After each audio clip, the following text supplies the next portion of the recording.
Hello, and welcome to SaaS Marketing Insights, the show where we ask SaaS founders, CEOs, marketers, and investors about the lessons they've learned in their quest to grow their companies. My name is Breandan McGhee, and I am the podcast editor and producer for SaaS Marketing Insights. On today's show, I have an interview with Paul Stephenson, founder and CEO of 47 Insights. Hope you enjoy it.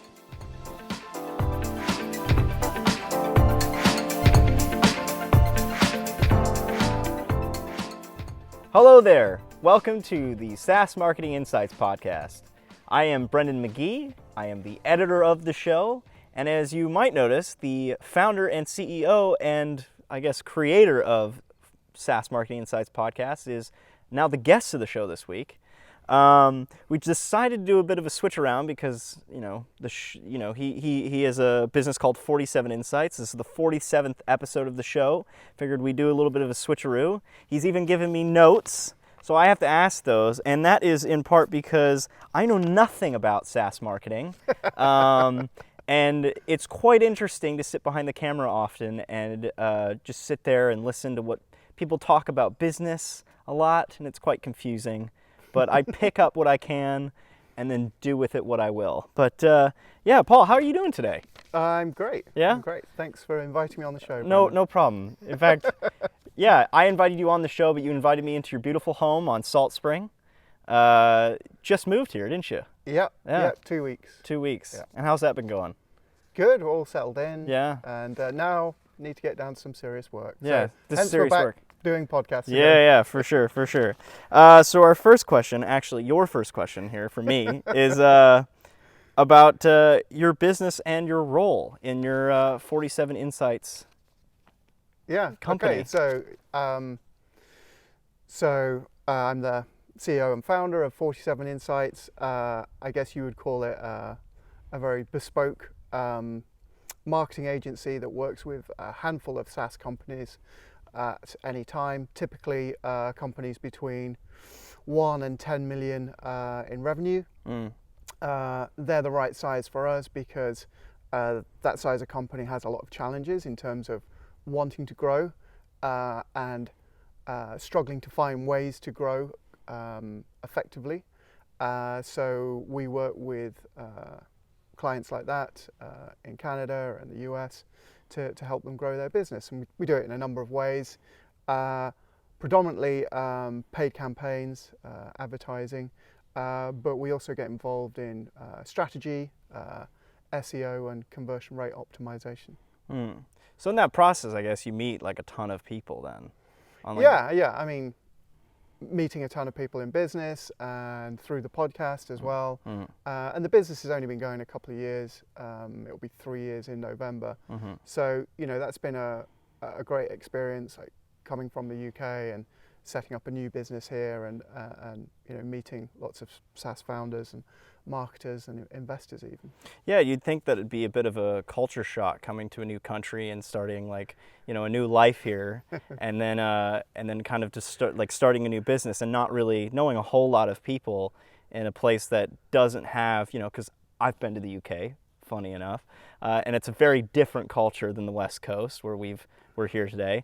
So, what has been some of the challenges maybe of coming from a different place and then moving here and Sure. And basically just being kind of a fish out of water situation a little bit? Yeah, well, we all sort of speak the same language. Yeah, well, that's for sure. Yeah, we've had debates on that before. We've had a lot of conversations on that.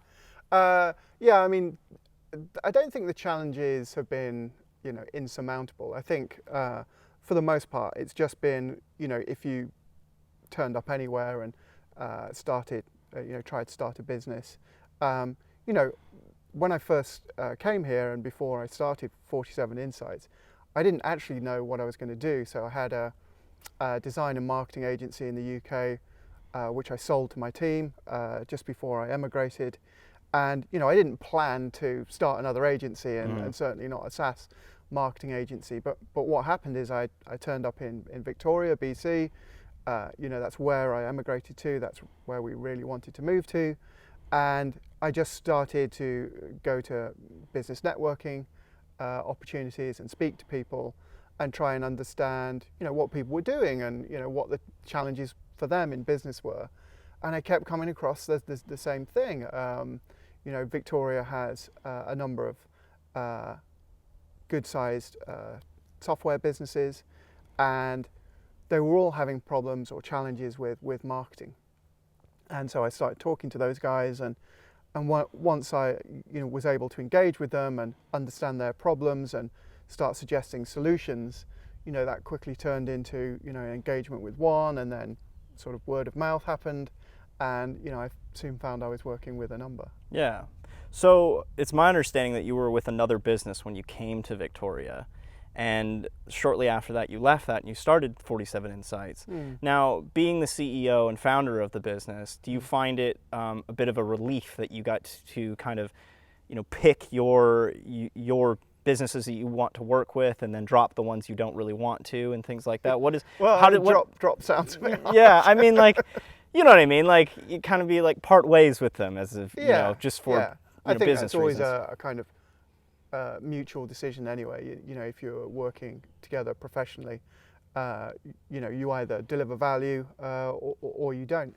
Like I say, I've been working with a handful of businesses, initially in Victoria, but I'm now working with companies in Toronto and Boston and elsewhere.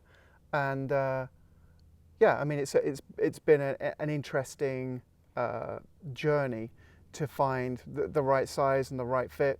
And some of the times it just comes down to personality. Yeah, I was just going to say, what the business owner is like, or what the marketer is like, or what they already have in place in terms of resource and agencies. So you're always working with whatever's already there and finding the best way to fit in. Yeah, for sure. So, kind of shuffling back to a question that I asked previously. How did you get started with your career in this, and where did all this fuel come from exactly? Fuel. Yeah, I like that. Yeah. So, as I mentioned, I had an agency, a design and marketing agency, which I founded in the UK in 2003. And I owned, managed and operated that for the best part of 13, 14 years. And at the same time I was interested in Canada and emigrating to Canada, and that finally became a reality in terms of getting permanent residence in 2015. And I then had to make a decision what to do with this agency. Yeah. And I had a great team in place. We had enough work to last us for quite some time, and I had to make the decision whether to keep the business or to sell it to somebody else, or to offer it to them as a management buyout. So they bought the business from me. But the reason that business was so important was that's where my interest in software really started, because in the course of having that agency, we actually spun off a couple of small SaaS products of our own. And that got me really interested in how the whole subscription model worked. I'd worked with publishing companies before, business to business, with subscription models, and other software companies before. So when we got our own product running and people buying it, I saw that was a business model that was really interesting to me. But getting bogged down in the day-to-day running of an agency means you don't always do the things that you should do. So when I came to Victoria and started working with SaaS companies here, I already knew a lot of the problems that they would have, and the issues that they were facing, because I'd dealt with them before. So they're pretty similar issues then, I guess, going across the Atlantic then. Yeah, there's no real difference. Yeah. A subscription business is a subscription business is a subscription business. Yeah. Well, I have to ask, was it really difficult to let go of kind of that first, that first company that you had started from the ground up and then built to, a successful, base, and had your own team and everything like that?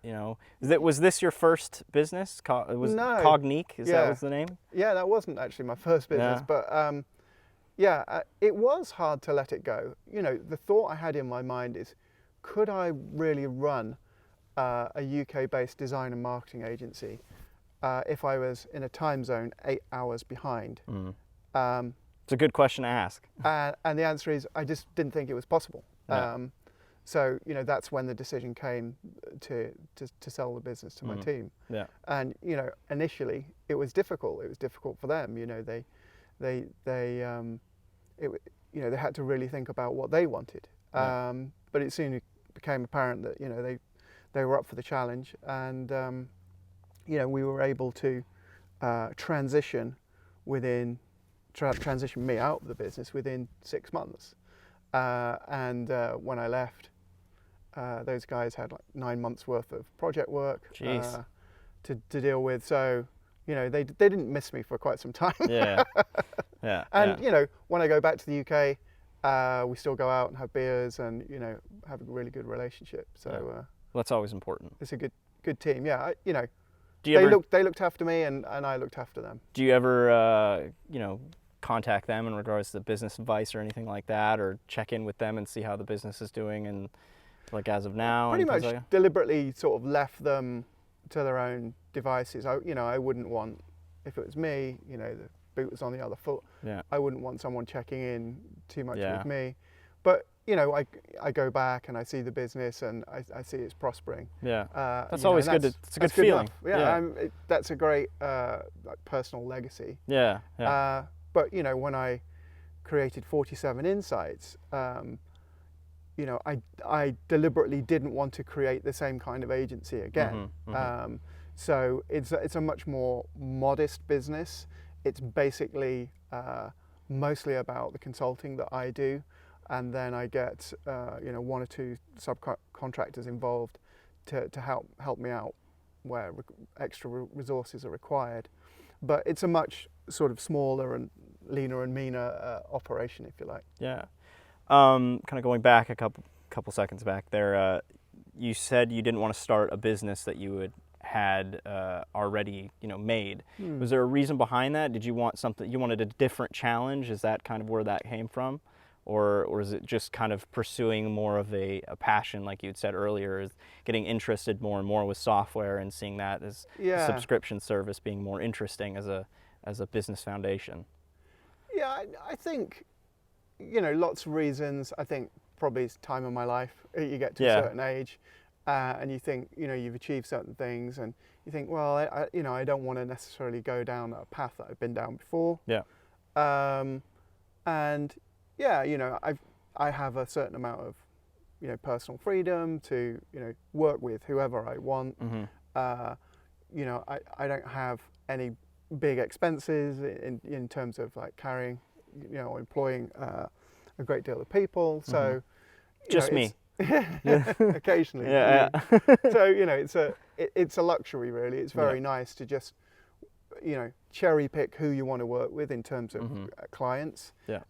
And you know that you can dedicate you know, a good amount of time to what you're doing for them. So it's quality over quantity. Yeah, for sure. So with SaaS marketing, you know, on this little sheet here, you've got, you know, question about your mistakes that are often made in the business, and I wanted to know kind of as my curiosity just as much as the paper's telling me, you know, what are some common mistakes within SaaS and the business as a whole?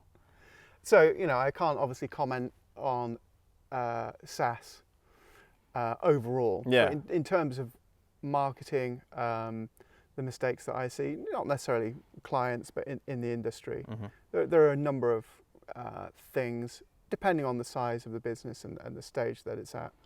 But, you know, one of them, first one that sort of springs to mind is what I call silver bullet channel. Okay. You know what a silver bullet is? It's sort of like kill vampires or For whatever. sure, yeah. So, you know, often there's a situation with SaaS companies in terms of their marketing, is they think they just need to get one channel that works really well. And by channel, you know, I mean it could be paid advertising, it could be SEO or content marketing, it could be partnerships, there's a dozen different It's things. kind it of could making be. sort of zoning in on the bigger whole rather than the smaller holes is kind of what you're inferring. Yeah, a in little terms bit? of marketing activity, they'll think there's one channel that they can make work really well for their business, Yeah. and they're looking for this dream silver bullet channel that's going to absolutely kill their marketing for them. So another one that you had written on the paper here, which was what was it? Why don't you tell me? Yeah, I'll tell you. So silver bullet channel, definitely an issue. I guess another thing that you commonly see is an obsession over product in terms of expecting the virality of the product, the use of the product is going to grow the business on its own. You don't need to do any marketing. You just need to have this amazing product, and people will use it, and they'll tell all of their friends, or they'll invite the rest of their team into the product, and that's all the marketing you need. And typically, you see it with bootstrap businesses. They don't really want to spend anything on marketing, and by bootstrapped I mean maybe up to the first $1 million in revenue, and then this carries on after, where they just want the product to grow the business without any other kind of marketing. But the downside of this is that there's this obsession with product, and they have product managers and people working on the product, but there actually seems to be a lack of focus on the whole customer experience. Yep. So, incredible amount of time spent on designing the product, making the user experience as nice as possible, which is great. But then there's nobody on customer support or customer sales that can actually answer the questions that people have. Yeah, like how can you have a product and then fine tune it to what you think it is as an individual and be like, okay, well, this is what I want. Everything will speak for itself because everyone, but then that's the problem is like not everybody knows who you are. So when you make a product based out of your own individuality, your customers are kind of like, well, I get pieces of it, but there's something else. It's like looking at it, I guess, in a way, is what you're saying, is like looking at modern art, and it makes more sense to the painter than it does the individual sometimes. Well, that's an interesting metaphor. But I wouldn't have ever come up with that. Yeah, I mean, there is some of that. There's some product design and management navel gazing where they're so wrapped up in the product that they're not doing enough customer research, they're not doing enough customer evaluation, and there's just not enough customer-centric focus. They actually care about the product first, and the customer comes second. It's always about the customer, and you see it time and time again where products, struggle in terms of growth because actually they've missed out something really essential, and you can have a dozen, say, phone interviews with prospects or existing users, and they'll bring it up, and no one knew about it because they're so product centric that they're not focusing on really how customers are using that product and what the use cases are. So I just wish that a lot of software companies would put as much time and effort into customers as they do into product. I think it hasn't really helped with the success of software like Slack and other products where they've sold this dream of virality where they get people on board and they then bring their team on and the thing takes off enormously and it becomes a unicorn within a few years. Yeah. And that sets a very high bar. So everybody has these ridiculous expectations about their products and what levels that they could go to, but really there's so much work that needs doing in terms of the detail of the customer and how they use it. Is there any ways or suggestions that you would think that might go ahead and mitigate these issues? I guess the answer is essentially just focus on the customer, but you have to find a fine balance between the two though. And how might you suggest something like that? I guess that's a bit of a big question. Yeah, it's a big question. Yeah, yeah, more customer research. So I've actually carried out customer research for a number of SaaS companies here in Canada, And they've been shocked about what we've found out, not from doing surveys or doing NPS, but from actually doing qualitative face-to-face or over-the-phone interviews, where we're actually asking them a lot more about their use case, how they use it, why they use it, and really drilling into the detail. So, yeah, I would like to see SaaS companies doing a lot more customer research and a lot more frequently, and doing it a lot more qualitatively than just running a survey. Even being the editor for this show, I actually know this too, because looking at all the videos and the people that you've interviewed over time, this actually does work when you interview your customers and you find out what they're using the product for. And a lot of the people that you've interviewed, it's come down to the product has actually changed its use over time, Correct, yeah. in part because of the fact that they've contacted their customers and said, okay, well, how do you use it? Why do you use it? And they say, well, we use it for that, and the business owner has no idea. Yeah. That was the whole use. They get an amazing insight, and then they pivot towards that, and then suddenly they do get a great deal of success. But most success is built on, there is product virality. That is clearly one of the drivers of growing a SaaS business, but it's just one of them. You're not going to really grow without people having awareness of it, and so that's where advertising comes in, that's where search engine optimization and content marketing comes in, even social media, partnerships, integrations with other products. These are all potential drivers, and there's a dozen or so more, but the other ones tend to be more marginal, really. Those are the big players I see. For sure. So other than to employ me and help a student in the arts and in... You're not a student anymore. Well, I was a can't student. Pull that student well, thing. I was a student. So a nice little paycheck every now and then helps. Got to pay off the student loans, though. But other than employing me, why did you want to start a podcast like this? What was the driving factor? Well, or many of the driving factors, I guess. I think there's only really one reason why I wanted to start this podcast, and that was really to deepen my understanding of what's really going on, what the challenges that SaaS companies are facing in their marketing. And so, what I wanted to do is I wanted to get out there and I wanted to interview some people, and I want to understand their challenges and how they face them.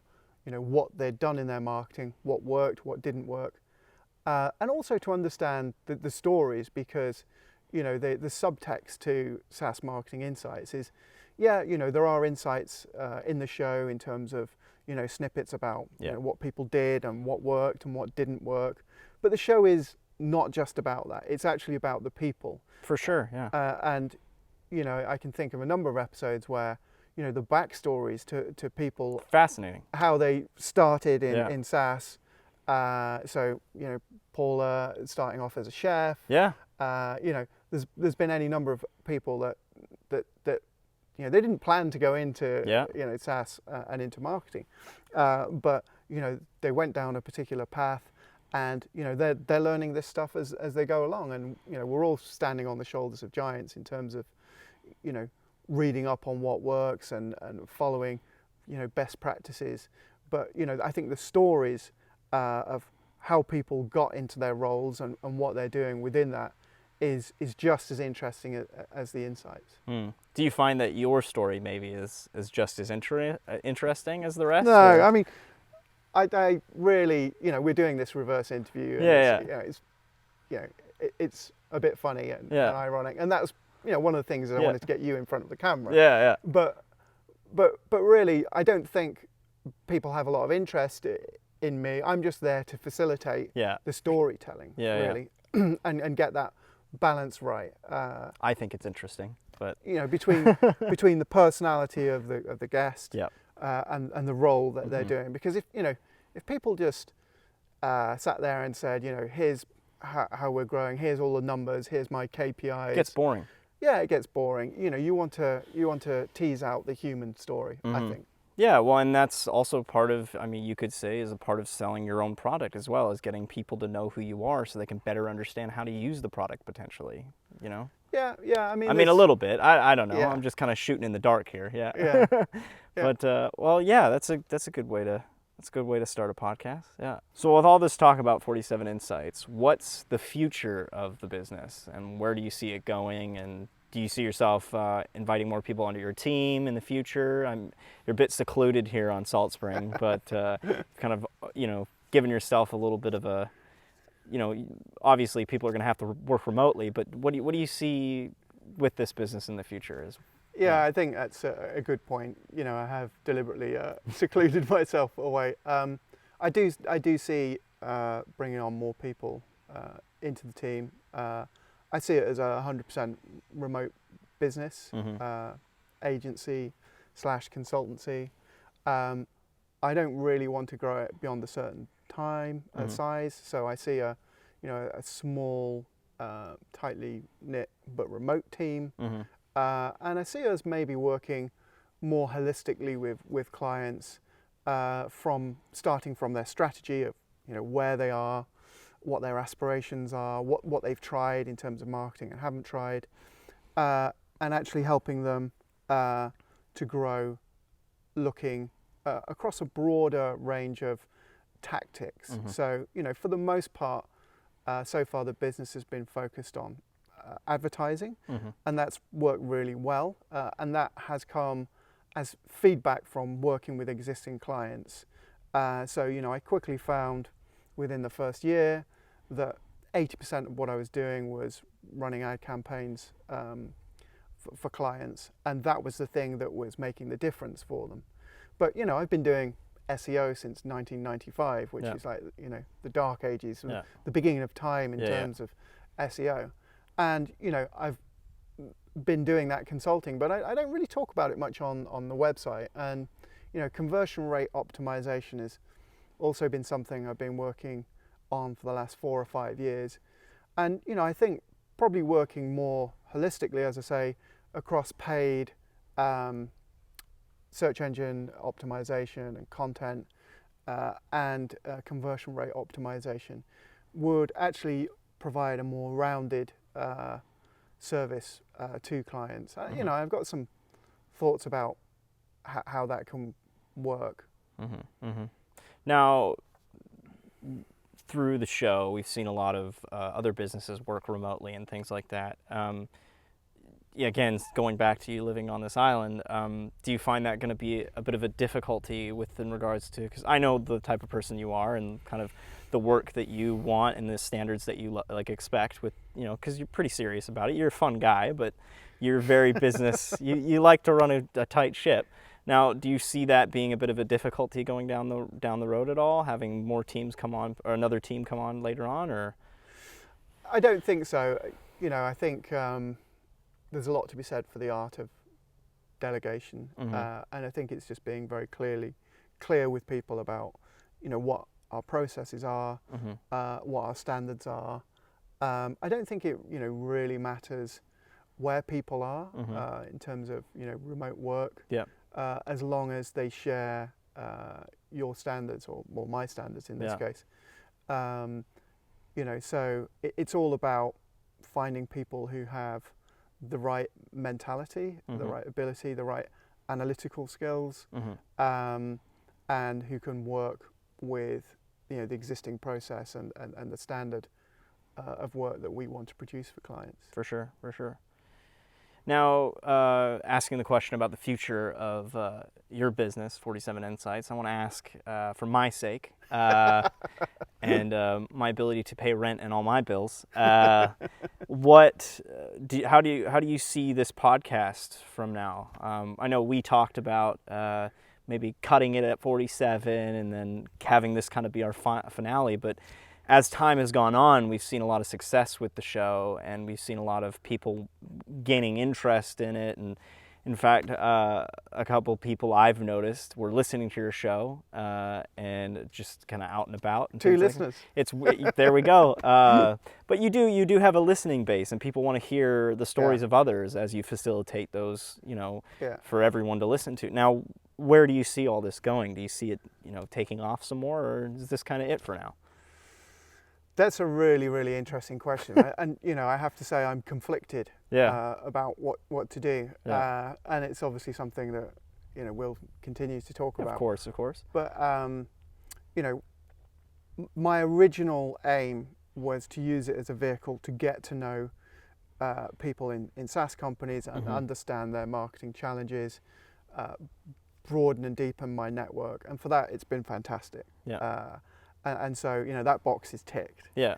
But, even in the last, 18 months or so since this show's been running, podcasting has changed. And, when I look now, there are a plethora of SaaS podcasts out there. Yeah. And quite a lot of interview shows as well. Certainly this wasn't the first. There were some, a handful of really good ones out there already. And I think really, what I'm getting at is I'd like to make sure that we're delivering something of value to people. Yeah. So we've had some great feedback. I must say, not a week goes by without me receiving a request from someone wanting to come on the show. Probably half of them are the wrong kind of people. Yeah. They're not in SaaS. They're business coaches, or there's some affiliate dude who wants to, boost his numbers or something. Network, I think just because you got a podcast, you attract a certain amount of course, yeah. High quality spam, should we say? Yeah. So it's fulfilled so far my aims. But one of the terrible things I do, and a lot of marketers do, is when something just begins to work, you stop doing it. Yeah. And this is a classic sort of mistake that I've made in the past in business and marketing. I've done it too. And a lot of other people have made as well. And I think that's where we are with this podcast right now, in that it's just beginning to work. We're beginning to get traction. We're getting some good feedback. Let's be honest, there aren't millions of people listening. Yeah. Right? Okay. We're not the Joe Rogan podcast. We're not. We're not that good. Yeah. But we get. Well, it fluctuates, but we're getting around 500 downloads a month right now. And I've had people ask me about sponsorship. I'm still chewing that one over, but monetizing it is one thing, but does it really add any value? That's the most important question for me. So still thinking about the format, if we carry on in the same kind of interview format, or whether we try and do something that's a lot more tactical, maybe almost like how-tos. But there's a ton of stuff out there like that. There's Marketing School, there's a ton of other podcasts. So that's still, it's still whirring around in my mind. I mean, obviously, we'd like it to continue. I mean, yeah, it'd be great. I think down the road, if we have a good think on it, I think we can do it. And I think the one thing that I think you forget to notice is every single week when I go in and I edit those videos is the fact that, people want to come on your show is because of who you are as a person, and people appreciate the ability to help, tell their story, but also get to know you as a business owner and as a founder and things like that, because people, it's within podcasting, the world of podcasting, as you say, it changes within such an oversaturated market. What's coming down to is who are the people that we like within that market, and who can we, find in the rough, and it's not easy, but sometimes the small numbers are the best ones, if that makes any sense. So I was looking, and I found out that we are the top 7 marketing podcast in Nigeria. That's great. Well, last week. Good to know. Good to know. So hi to all the Nigerians. Yeah. Hello. Well, that's good to know. We're succeeding in some area in the world, but I don't think we ever, we didn't when you and I first talked about this, we didn't talk about it being, a massive thing or an overnight. You just took your laptop and threw it across the table and said, "Can you look at this footage and see if it's anything of use?" That's how it started. I mean, I'll reverse the question. How do Yeah. you think it's going? I mean, you have your own podcast, you Yep. work on other people's podcasts. What do you see happening in podcasting? What do you think the challenges are? What do you think I should do? I think we need to have a good sit down and talk about what. Possibly over beer. Yeah, possibly over beer tonight. But I think, like I said, having my own podcast. I've been doing it for almost 3 years now, and it's come down to the point where, or no, 2 years now, and it's come down to the point where I've had to realize, what do I expect of myself and what do I expect of my listeners? And a lot of it comes down to you as a creator. Sometimes you can't create that expectation of when your product is going to be released. You essentially make it because you like making it, as opposed to seeing the increase of revenue or something now. But in regards to this show, you can't really sit on that because your time is valuable. But in my case, it's different, where it's like I'm doing it as a side gig because I love talking about film, and that's what my show is about. And what's your show called? My show, my show, my show is called The Real Rant. It's very similar to your show, except It's an interview show. It's but an interview about show. film, Yeah, right? it's about film. We get to the bottom of why a person likes film and why it's important to them, and their perspectives and their insights and What do you think about the video aspect though? Because you don't shoot video. I don't do shoot video. Pure audio podcast. A lot of that is in part because I don't like a lot of the environment, the communities surrounding a lot of these video uploading places like YouTube and stuff like that. But and that's just my apprehension. 2, it's a lot of work.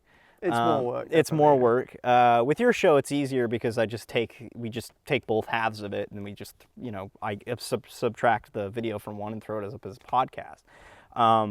But I think that more people enjoy listening because they can be doing more than one thing at a time. As opposed to a video format, is you have to kind of be sitting there and watching it. A lot of the times when I listen to shows, I'll go back and after I listen to an episode and I can't see what their faces look like, I'll go on YouTube and kind of see what they look like. Kind of very similar to the way that when you have a radio host that you really like, but you've never seen what they look like, and then you see what they look like, and you go, oh, I didn't realize they look like that. Yeah, quite disappointed. It's happened a couple of times, but it doesn't really matter what they look like. But it comes down to personality, like you said, kind of at the beginning of this episode, is who you are as a person and what that means to everybody else. And I think with this show, I think, like I said, I think your personality fits where we're going, and I think people are drawn to that because of how you facilitate other people to tell their stories. And I don't know, someone like me, it's like I just do my show for fun. It'd be great to do really well someday, but I'm not like waiting around for everybody to give me money. I'm just kind of doing it while I can, and if I don't want to do it anymore, I'll do something different. It's just the way it is sometimes. So. Yeah, and I don't think on that note that it's a bad thing to 47 episodes in to actually be thinking, is this still valid? Does it still work? Is there a better format? Is there a better way of doing it? Of course. And we do this thing on a shoestring as well. Yeah. There's no high production values. No, yeah. It's a quick turnaround. I think one of the things that I felt is the pressure of delivering on a weekly basis as well. And I know for a fact that if a week goes by, and we've had 2 or 3 weeks now when we haven't put out a show, that you're losing people because people like that regular nature. And and I think your show was weekly, and then you went bi-weekly. It was weekly, then it was bi-weekly, and then it was once a month, and now we're trying to go back to bi-weekly again. Yeah. And that just comes down to time management. And it's like I have to work a full-time job and then come home at the end of the day, and you're just kind of like, But it is true, like you do lose interest. But are you losing interest because of oversaturation of the market, or are you losing interest because of the fact that people just didn't really catch on to the episode that you're discussing that week? And that's sometimes the way I see my show and versus the way I see your show. And your show is very much like I think because it doesn't matter who you're interviewing. It comes down to what their story is and how they got into the business. Because any person like myself can come on and listen to your show and pick up the pieces and understand how to kind of find a place in that business, because a lot of the people that you interview are people that just fell into the business. They're not people that, like you said, Paula started out as a chef, you know, she didn't, there was no thought in ever becoming a part of this sort of business. So but that's the beauty of your show. Whereas, you know, my show is just more like, all right, if you've seen this film, you can listen this week, but if you haven't, you're kind of left out. Yeah. So, you know, and that to my my you know, issues with my show is things that we address on like me and my team, we address constantly about like, okay, well, how can we make it more fresh and better? So, you know, it's a part of learning. So where do you think podcasting is going? It's, you know, it's hard to say, and I think Spotlight on Breandan. Yeah. It's honestly, it's really hard to say sometimes, and I get frustrated for sure, because I'm like, okay, well, I'm just one dude in a team, you know, trying to, you know, make sure that I'm doing everything right. But I see a lot of people now, especially comedians. Comedians love podcasting because they can, you know, go on rants and come up with great, you know, bits for their material. And then you see a lot of famous people starting podcasts, and you're kind of like, well, you know, is that really fair for the regular guy, you know, trying to make it in the field? But the thing is like I keep going back to, is it comes down to the personality. You know, a lot of people listen to Joe Rogan, but not because of Joe Rogan. Sometimes it has to do with the people he's interviewing. Yeah. You know, like the Bob Lazar episode. Exactly. There are some times where I'm listening to his show not because of him, but because he's interviewing my favorite author, and there's not really another place where I can find interviews with that author, because they like to be very, you know, like kind of like you, private, just out in the middle of nowhere, and they don't get interviews a lot. So, you know, it's very hard to say, but I definitely think that there needs to be, I think podcasting, as opposed to using YouTube, the podcasting community has become very supportive, I think, as it grows. Hopefully it stays that way. I mean, I think that comes down to because everybody's the little guy in some regard. Yeah. And even the big guys, even the big guys recognize that, you know, they started out just like Joe Rogan talks about it all the time, you know, and I'm not saying I listen to his show all the time, but he mentions this a lot, where he kind of just decided to set up a microphone in his room one day and start interviewing and having conversations. And then now he's, you know, got 1,000+ shows, and he's doing really well for himself. And it's one of his most popular mediums is to podcast. So, you know, it's really hard to say, but I think I'm hopeful for the fact that there'll be a clear line between, you know, who's a beginner, who's kind of, you know, starting to pick things up, and who's you know, really big. But then everybody can come to the understanding that you're all the same, you know, person. You're all working to get to that level of success, you know. So I don't know. It's really hard to say, but I really hope that people just understand that, like, you know, everybody is, you know, the same. I should say that some people shouldn't make podcasts. There are some people out there that should just put down whatever they're using, unless they're really determined. Because there are people out there that I've listened to, that you listen to them and they're like, okay, well, the audio quality is terrible on that. And you know that I'm a stickler for good audio quality.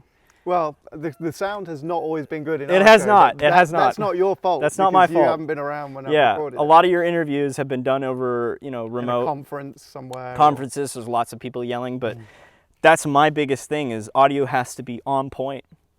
Because that's what the people are there to do, is listen to you.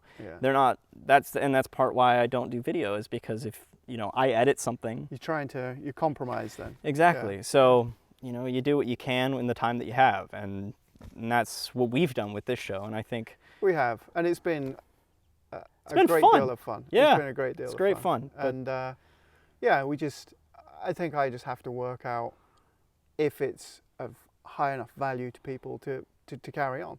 So if anybody out there wants to, this is spotlight on you guys. Give us some feedback on, you know, what you think SaaS Marketing Insights should do for you as a show. You know, is it insightful enough? Is it adding enough value? Is there a new or a different or a better format that we should be doing? Give us your feedback, because I'd really like to make sure that it's the best it can be. Well, you can't just be the best right out of the gate.